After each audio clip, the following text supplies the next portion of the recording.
because data applications have moved out of a centralized controlled data center, you're relying on identities to control access to particularly sensitive data wherever that happens to be. SC Media is proud to present this month's CISO Stories program. Each month, the CISO Stories program explores a cybersecurity topic selected by Cyber Risk Alliance's CISO community and provides content that examines that topic from a variety of perspectives. Hosted by Todd Fitzgerald, best-selling author of CISO Compass, the CISO Stories weekly podcast features content powered by the 1,100-plus members of the Cyber Risk Alliance's CISO community. Listen to previous CISO Stories podcast episodes at CISOstoriespodcast.com. Cybersecurity Collaborative is a unique membership community enabling cybersecurity leaders to work together in a trusted environment. To learn more, visit CISOstoriespodcast.com/CSC. I'm your host, Todd Fitzgerald, and this week we welcome Don Baham, CISO at Germantown Technologies. Welcome, Don. Thanks, Todd. Appreciate being here.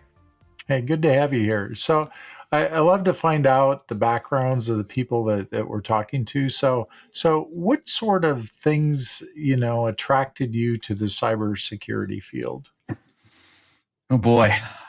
Well, a lot of things. I'd say I would initially say that I was not necessarily looking to go into technology or security.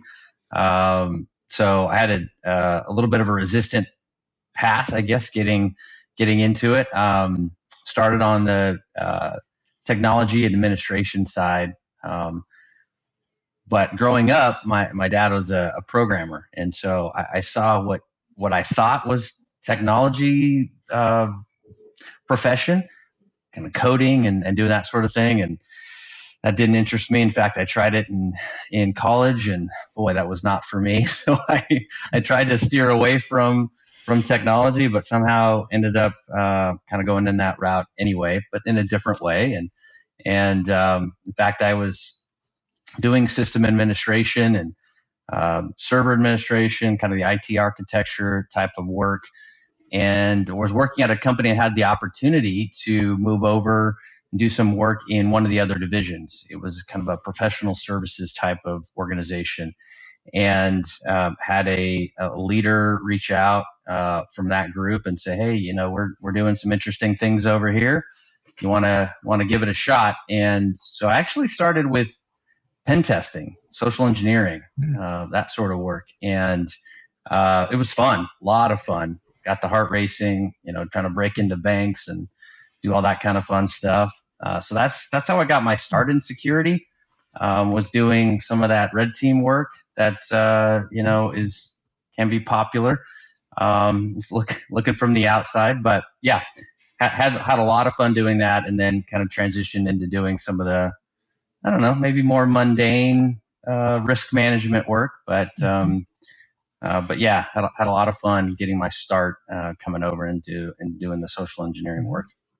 Well, it's good to find that path. I know when I was working for a larger organization that we started this internship program for people coming out of college, and they had to spend 6 months in operations, 6 months in a red team, 6 months in GRC, and 6 months in internal audit, and then after that they got to pick where they wanted to go. So nice.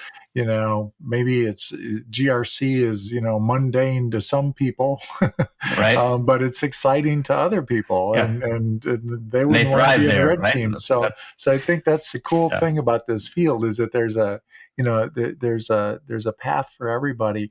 And something you said, going into the infrastructure piece and didn't like programming, you just took me way back to my first role, where I was actually had the responsibility of leading security, and I was also leading DBAs in business intelligence at the time.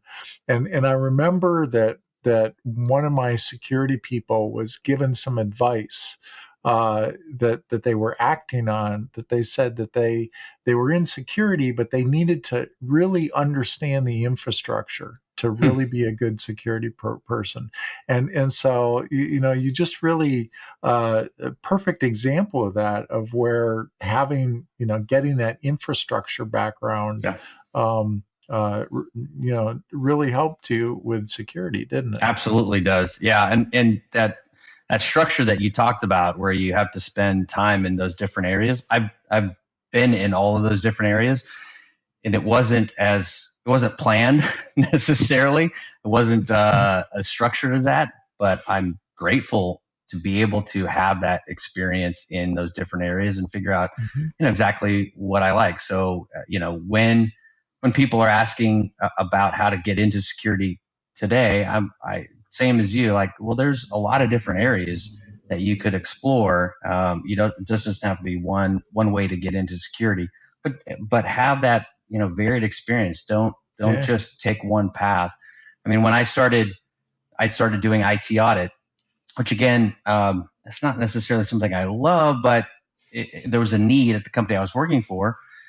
It's great experience, and having that technical background certainly helps quite a bit when you're doing IT audits. You can kind of sniff out some of those answers that may not be fully accurate. Mm-hmm. Let's say. Yeah, it's good to hear you say that, because you're like the second person in the matter of weeks that has said that. We interviewed the CISO for Yahoo, Okay. and he said one of his biggest mistakes was he didn't pay as much attention to these other areas, and now he was leading all these other areas, and he wished he'd have spent a little more time with them, because they're obviously all important. They So, are. so today we're going to talk about identity management, and talking about why don't we care about identity security. So kick us off with that. What do you mean by that? Well, it's at least in the organizations that I have been a part of, and I've been a part of a few, both in the IT administration side, as we've talked about, as well as security. And I've seen, for the most part, at least the organizations that I've been exposed to, they tend to put identity management, identity provisioning, deprovisioning, will at least start and sometimes stay there forever in the IT end user support type of management structure, responsibility structure. And while that can work in some organizations, at least my experience has been that there's some gaps there, especially when it comes to deprovisioning or changing rights. And my experience again has been, let's say, small enterprise and down, right? So not necessarily larger enterprises. And I understand, I've been part of larger organizations where they have dedicated IAM teams, and those typically will go in, not necessarily on the end user support side or IT support side, but in general, let's say mid-market and down, that's been my experience. And what typically happens, in fact, a couple of organizations ago, I came into an organization, and it was just identity management in general was a disaster, and it was sitting under the IT administration function. And that presented some serious challenges as we were looking at IT audits, compliance standards, just general security best practices. How are we provisioning access? How are we deprovisioning access? Who's responsible? What playbooks are they following? How are access rights assigned? All of that was a disaster. And I would like to say it was unique to that organization. And at least my experience has been that it's not unique to that one organization. And so, What made that a disaster? Well, that the concept or the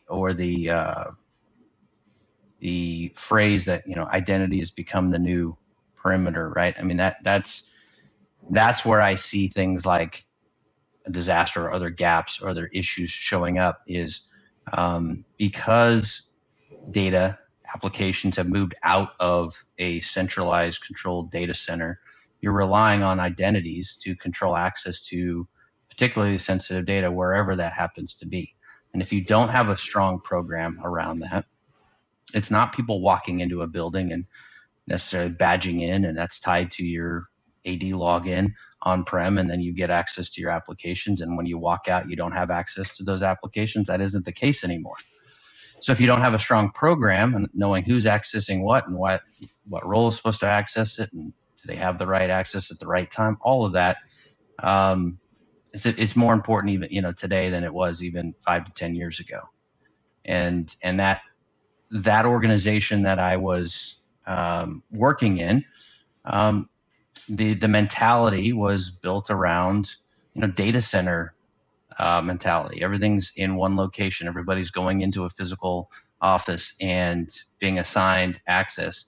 And then as people started exiting and not exiting the organization, but leaving those on-premise scenarios and going remote work, and as applications started leaving the data center, as business units started spinning up, what we used to call shadow IT, to start getting work done and provisioning access that way without going through IT,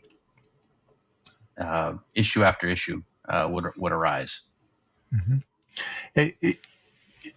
I know in one of the organizations I worked at in the past had difficulty with assigning ownership to systems, Mm-hmm.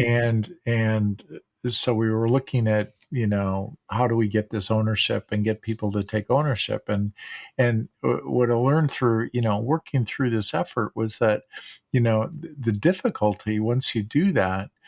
Even if you can get somebody to take ownership of the systems, now you've got this complexity of the application and how it's granting access and not knowing all the different roles within each application, and then compounded with the fact that these people don't know the other people that really need access Sure. to the system or what access they should have. And so we're putting that on individuals that may or may not understand what access is really needed.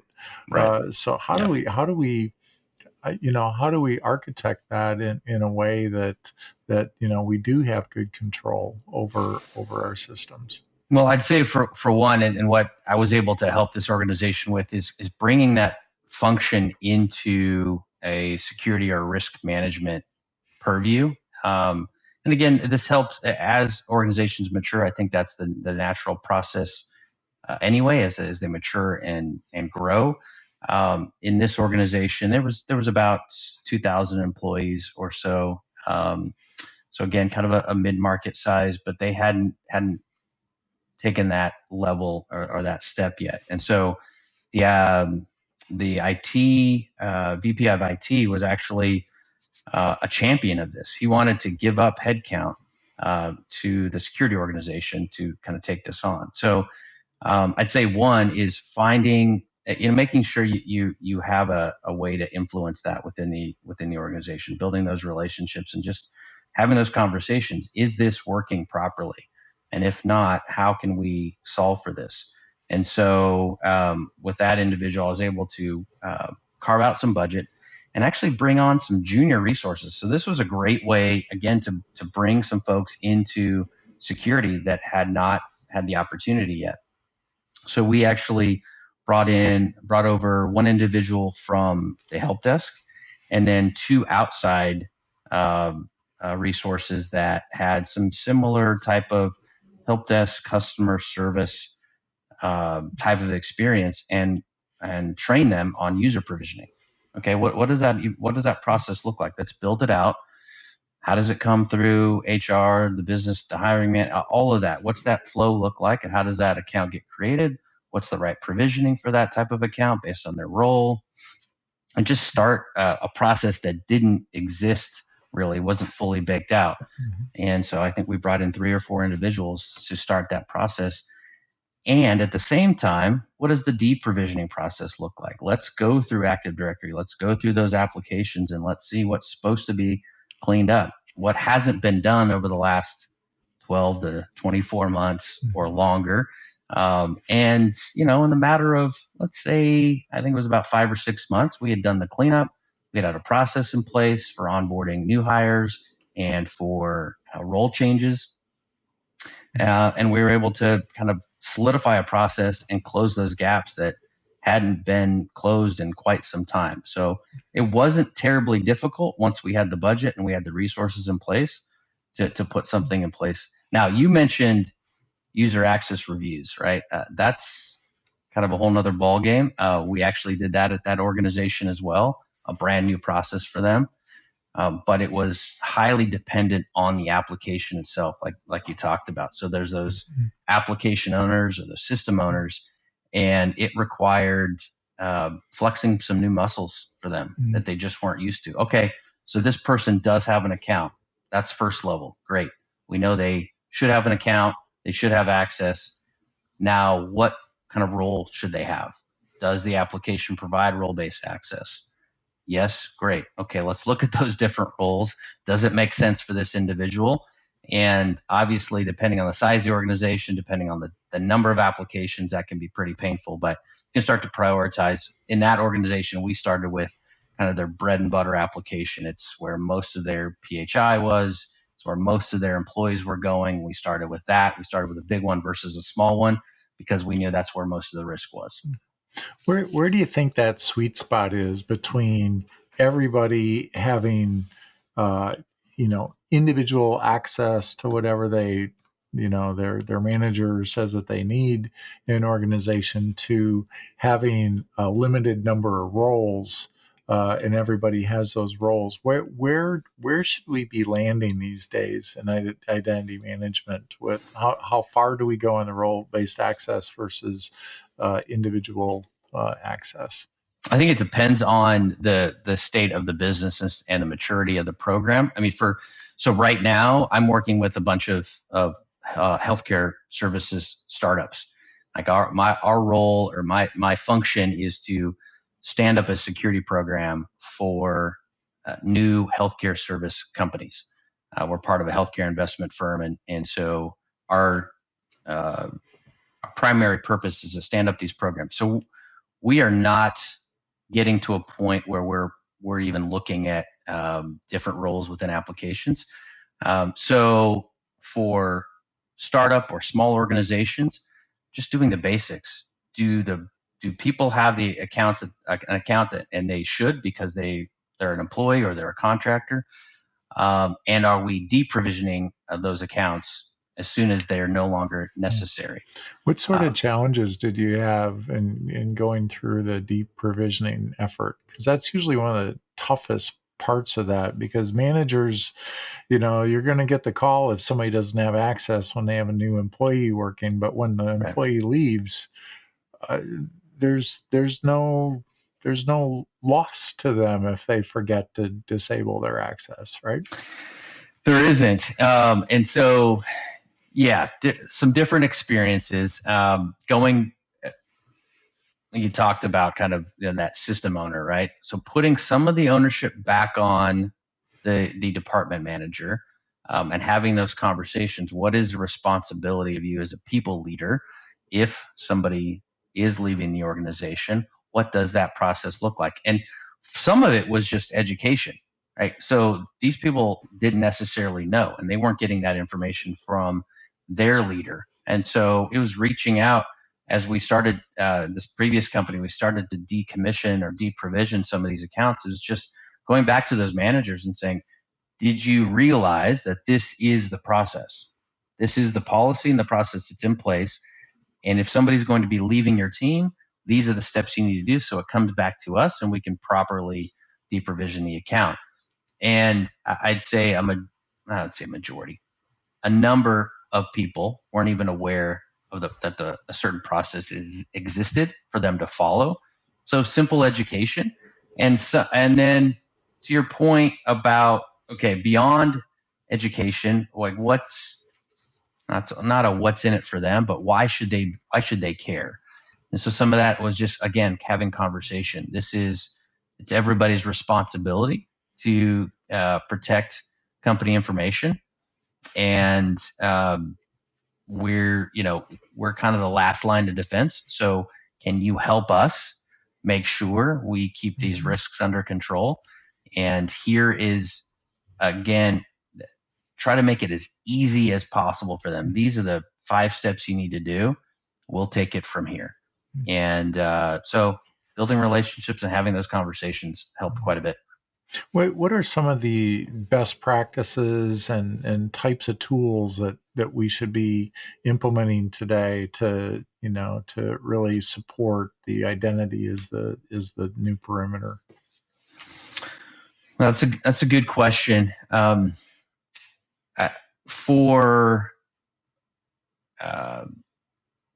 So the ecosystem that we typically operate in now, at least the companies we're supporting, are in Microsoft 365. So it's pretty standard, right? I think a lot of businesses will operate in that environment. Even on the smaller side. So again, I'm working with early stage companies. We will move them into the M365 Business Premium, which has a lot of the enterprise functionality, but geared for organizations under 300. And as they start to grow, in fact, we're working with one of the a pediatric company right now, pediatric care company that's kind of hitting that threshold. So we're moving them into the E5 suite. There's a lot of built-in tools within the Microsoft 365 ecosystem. You don't necessarily need to buy. You can, and we have security tools in outside of Microsoft, but within that ecosystem, there's a lot of tools that are available if you configure them correctly. Off the shelf, most of that functionality is not turned on by default. But go through something like one of the things that we do with all of the companies we onboard or that we spin up is we go through a CIS benchmark standard and review for their Microsoft 365 tenant, which will enable certain auditing capabilities. It will build in standards around manual reviews for user accounts and user access. Privileged identity management is something that you can bring in within the E5 SKUs. So there's things that you can do that don't require outside tooling, and some of it is configuration, and some of it is manual review as well. So building in those practices. Mm-hmm. If there are like classes of tools, are there things you're seeing out there in the identity management space, not specific products per se, but types of things that said, oh, that would be really great to be able to implement? Yeah, it's a good question as well. I think that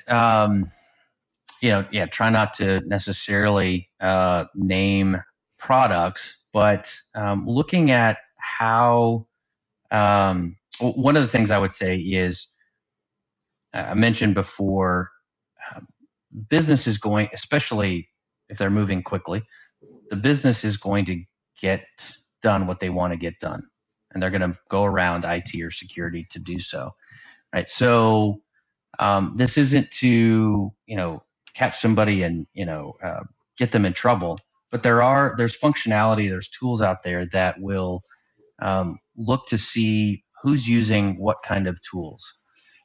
So things that will look into your email environment or look into your web browsing activity and say, what are they going to Dropbox? Are they going to Box? Are they going to Salesforce? Okay, interesting. We don't have an enterprise Salesforce account. What are they doing? Is that something they've set up on their own? So looking at that kind of functionality, SaaS type of security, the quote unquote shadow IT, seen a number of companies coming out with functionality like that. We've tested a couple out in our environment as well.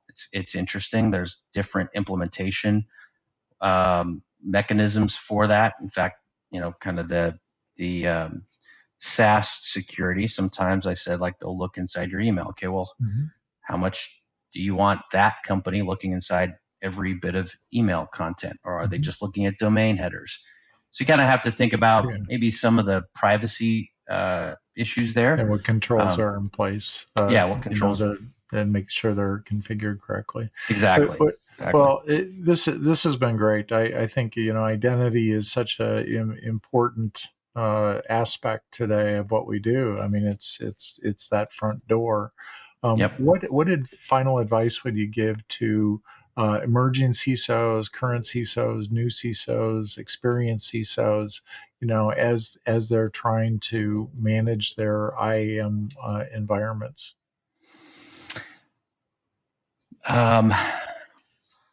Basics. Get back to the basics, and just identity has to be one of those foundational items today.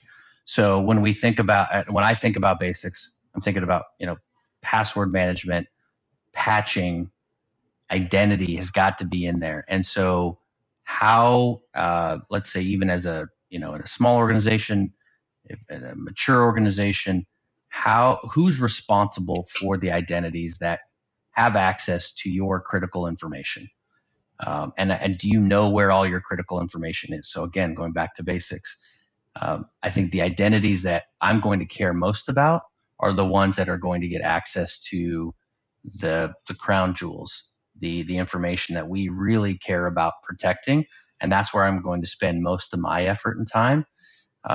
And again, I don't think this can be stressed enough with identity, but MFA, hardware tokens, rather than just SMS. I know, like, we get pushback all the time. We're trying to work with end users. How do we get some of that friction to go away with MFA? But you cannot do without it. And we see time and time again headlines: account compromise. Well, did they have MFA? No, but it was, or yes, and it was implemented in this way. So just pay attention to how you're implementing multi-factor and the fact that it is in place for those critical accounts and critical applications and data. Yeah. Great advice. A great place to leave it. Yep. Thanks a lot, Don. Thanks for taking the time with us today. Of course. Thank you for tuning in for this week's episode of the CISO Stories podcast. Please subscribe to the CISO Stories podcast and you will receive a new story each Tuesday at 10 a.m. Eastern Time. We'll see you next week for a new episode.